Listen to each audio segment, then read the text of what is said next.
I'm sorry, Robert. Your solution for one problem was incorrect. You will have to retake the exam tomorrow. The proctor returns my paper with a large, red ink, 97% F stamped across the top. Failure.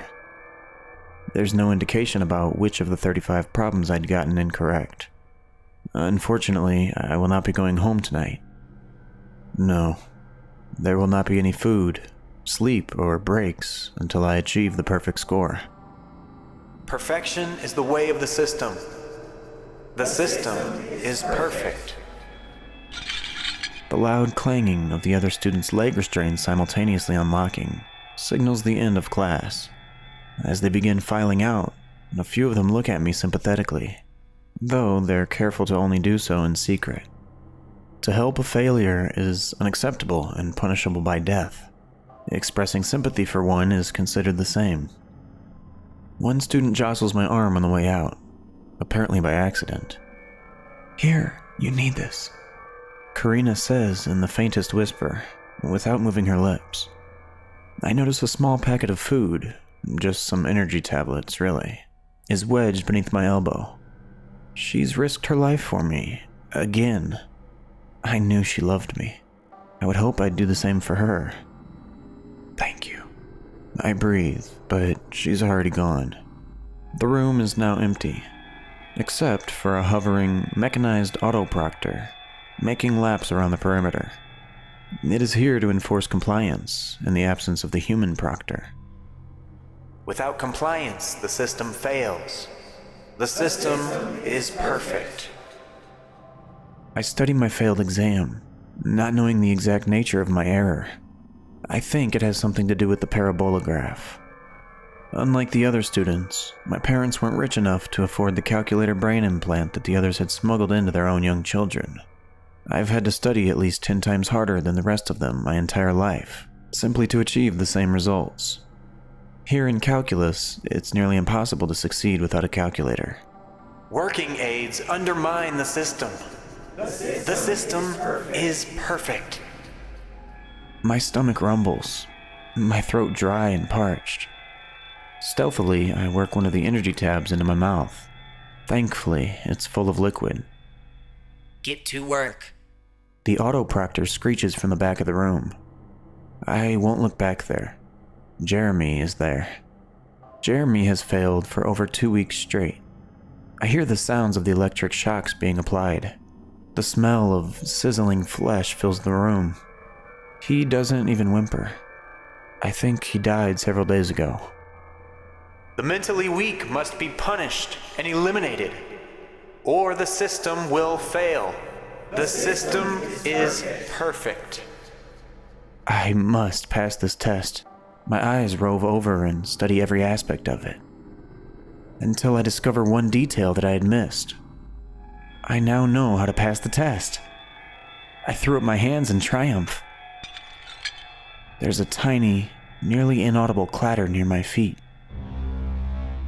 Violation. Elimination. The autoproctor blares, now only 10 feet away. Karina's energy pills. The system sucks.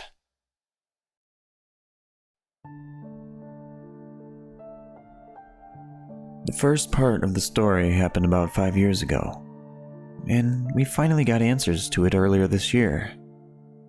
I'm posting it now because more stuff is happening all of a sudden, and I want to give you the full picture. So, my son is 7 years old, and this started when he was around 2. Now, to give you some background on him, he's nonverbal. The only reason I bring this up is because I want you to understand that he doesn't talk.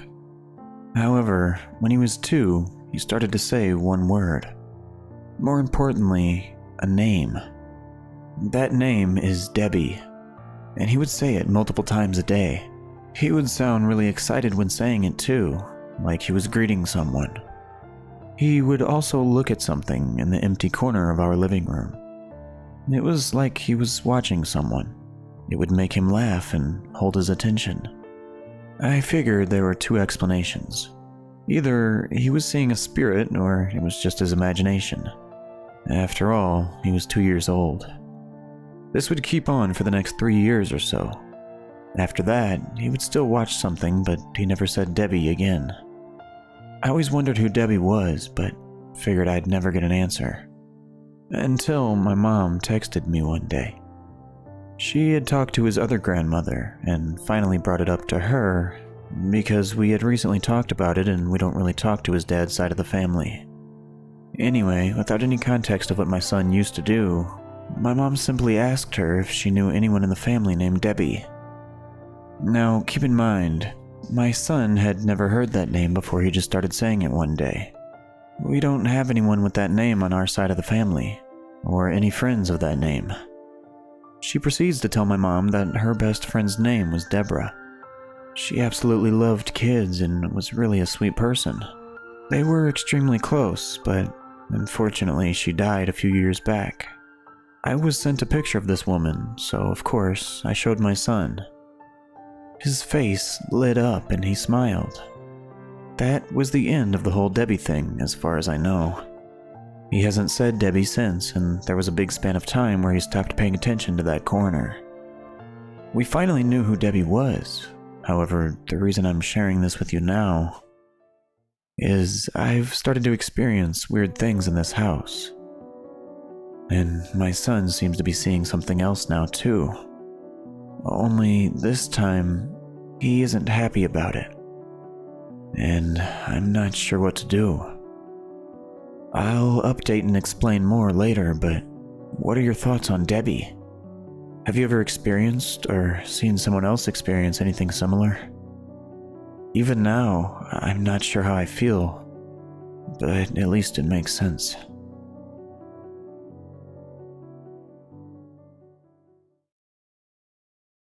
What's the one thing you would think is impossible to lose? If you'd asked me that a year ago, I would have probably given you a funny look for such an odd question. Then, my answer would have been something like my house or my cynicism. So, imagine our collective shock when we lost the ocean. It started with a sudden loss of contact with coastal towns and cities. Ever think about what would happen if the New York stock market just stopped communicating? Connection error. Try again.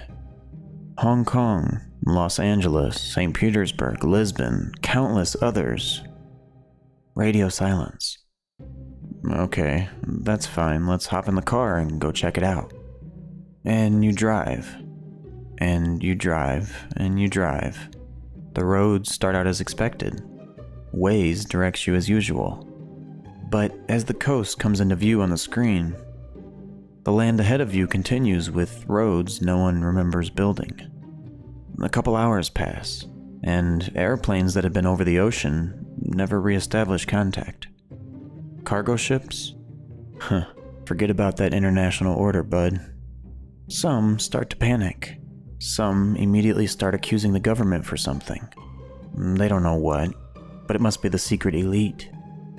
Others say it's a media scam, but they don't want to drive 5 hours to check for themselves, so they'll just continue yelling about it.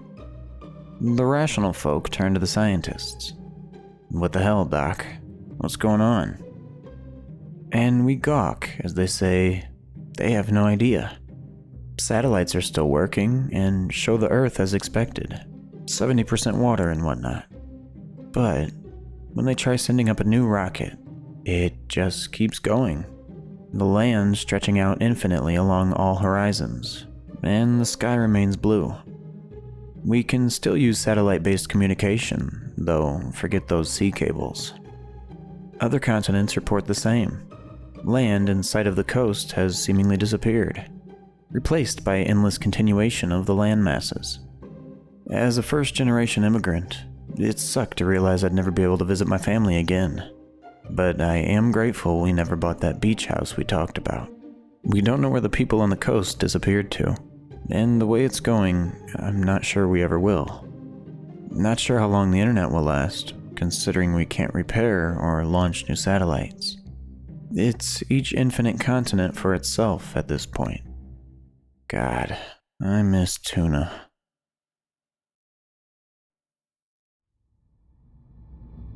If you wake up in the middle of the night, do not be alarmed. Just go back to sleep. They can't hurt you if you don't leave your bed. If you do leave your bed, don't do it from 2 a.m. to 5 a.m. That's when they're at their strongest. No one is awake and the dark keeps them hidden. When leaving your bed, make sure to jump far from the bed. They can't reach your legs if you do. If you do leave your bed, stay away from the dark corners, as they hide there, waiting to grab you. If you do leave your bed, don't go to the bathroom, as they love that place the most. And lastly, if you do leave your bed, don't look at the mirror, because that is not your reflection.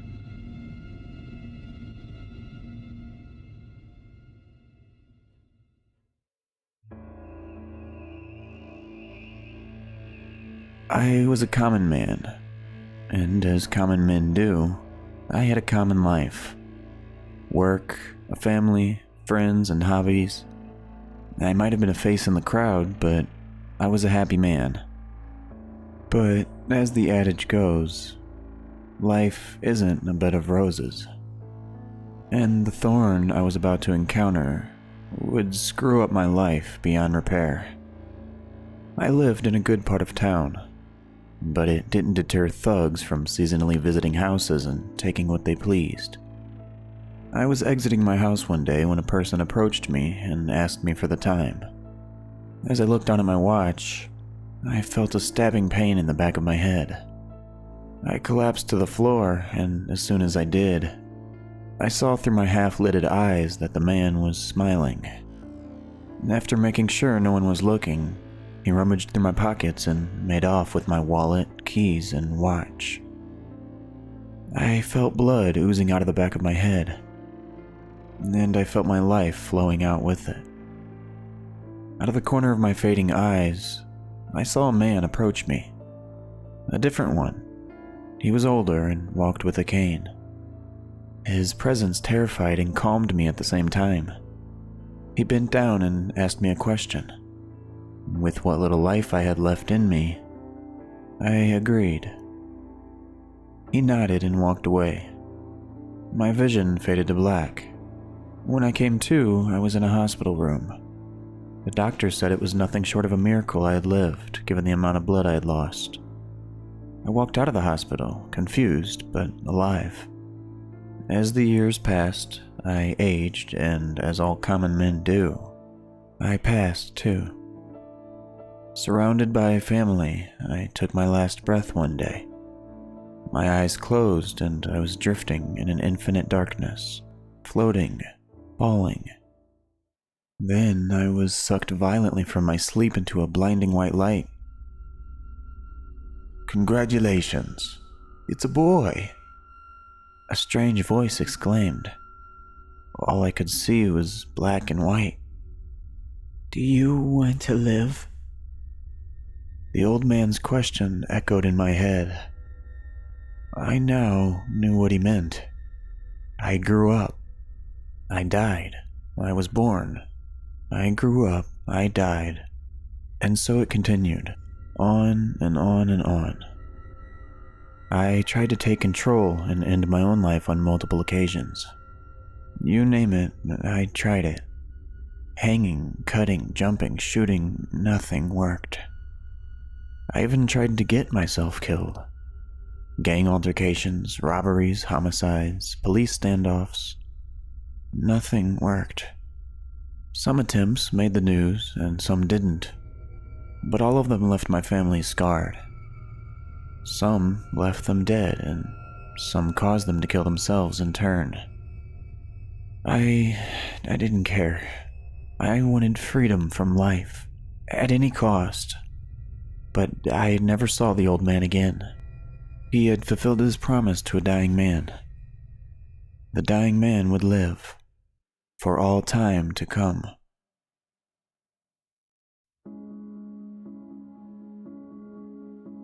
Envious. That's the word my mother taught me when I talked about my wish to play with the neighborhood kids. Don't be envious. You had your time for games now, and you need to study and help out around the house. But I am envious. I'm jealous. They laugh so loud and they have so much fun. Tag, hide and seek, and just so much running. I have never been good at running.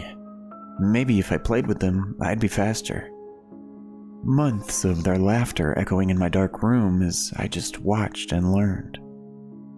Billy, the tallest, liked to hide in the trees. He was a good climber. Sammy was the fastest. She would run the furthest before she hid. James hated trees and bushes, so he liked to just hide behind standing things. Josephine was the smartest. I thought her name was the prettiest. When summer break came, their games ran later and later into the night. Finally, they played one after sunset. Mother said I could go out after sunset. Sammy was counting loudly, eyes closed against the tree. Her voice was drowned out by the sound of my heavy feet. As she finished proclaiming the last few numbers, my hand closed around her throat. She was so small. There was a soft pop in her neck as I watched blood fill her eyes. I'm glad I didn't have to chase her. Billy was where I thought he would be. I didn't even need to jump to reach him. By the time he realized it was my hand pulling him from the tree, the hatches had removed his head. James really needed to work on his hiding spot. The shed was small and he kept peeking out. How wasn't I going to find him? He seemed surprised when the gardening shears came through his chest, lifting him from the ground. Josephine was always my favorite. I'm not surprised I struggled to find her. In the end, I couldn't help but say her name. Josephine. Such a pretty name. Josephine. Crying was coming from under the porch of the abandoned house. Oh, Josephine. So close. Mother says we must move again. I can't believe at 79 she wants to uproot again, but I will help her as I always do. I am just glad I finally got to play before we left.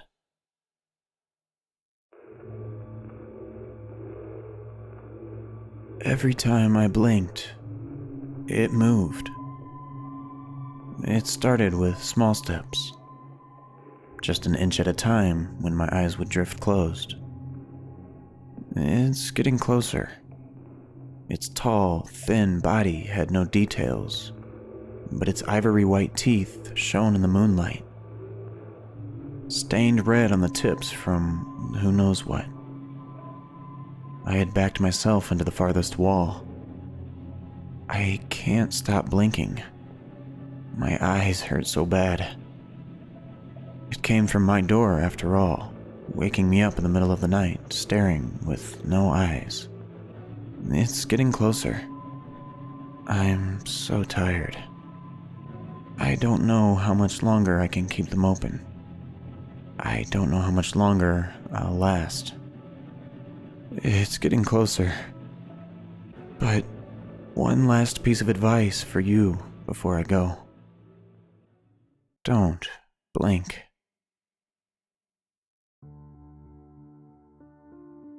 They said it was barely possible. A late twin, a statistical anomaly in the field of birth-giving. I was 18, and somehow I was about to have a brother who would grow to look identical to me. When he was born, I hate to say it, but I saw the similarities. Same green eyes, same tufts of dirty blonde hair, and a little skinnier than most babies. All the same, something about him seemed off. He was named Aaron, to contrast nicely with my name, Eli.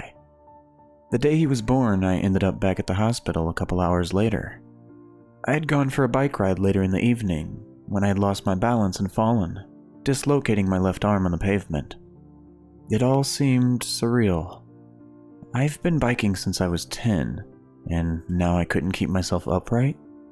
My dad was disappointed in me. saying I was trying to steal Mom and Aaron's spotlight, as if I had fallen on purpose. It freaking hurt. In the coming weeks, I saw countless videos of Aaron's bicycle kicks going up on Facebook. It felt like he was mocking me. I hadn't been able to bike because of my arm, and here was my brother, laying on his back, spinning his legs like he was riding a bike. It made me angry in the dumbest way. My mom said it was a cute coincidence, but I just found it annoying. Things passed for the next few months fairly normally. It wasn't until little Aaron started walking that things went wrong again. I was on a jog. I've been trying to lose weight since I'm going to university next year. I ended up losing my footing and jamming my ankle in between the sidewalk and the grass. Just what I needed during summer, a sprained ankle. Now, my whole family was losing it on me. Couldn't let Aaron have a victory over me, had to have my attention. I wasn't trying to do this. I just got lost in my head while I was jogging. I got this weird feeling, kind of like that time I tried pot with Josh back in the 10th grade, just more blurry. Now, as I had just escaped my sling from my arm, I had a brace around my ankle, meaning I could only wear my dad's bulky winter boot on my left foot everywhere. More reason for people to make fun of the guy who can't bike or walk properly. It was now that it was starting to really piss me off when Aaron would waddle towards me, giggling like a madman. I was struggling at school, more than usual. I had already been held back once in 9th grade, but that was more for mental health reasons. I just couldn't seem to remember any of the lessons. I was failing test after test, and my parents were on my back about it. Whereas Aaron was doing exceptionally well, already functioning at the level of a 2-year-old. It felt like all the success I was starting to have 6 months ago was going to him. I started to worry when I was forgetting more important things. Josh and I were as close as possible, but every few days when we hung out, I was defaulting to, "Hey dude," mid-conversation. I felt like such a moron when he called me out on it. My dad said I just had a case of brain fog, whatever that meant. I wondered if this was mental health related. My grandma had started to lose things later in life. I was wondering if that was my destiny. All the same, time continued on. My mom hired me a tutor that seemed to be helping a little. I still struggled on the memorization portions. Seeing Aaron grow into a smaller version of me was kind of terrifying. Since he was getting hand-me-downs from me, all of our baby pictures were going to match. If I was my parents, I'd probably invest in newer clothes or a shittier camera. Everything was okay until yesterday. Aaron spoke his first word. Me. I've been hiding in my room since. I don't know how to tell my parents, literally and figuratively. Aaron's stealing my memories and abilities. He's stealing my mind. He's stolen my voice.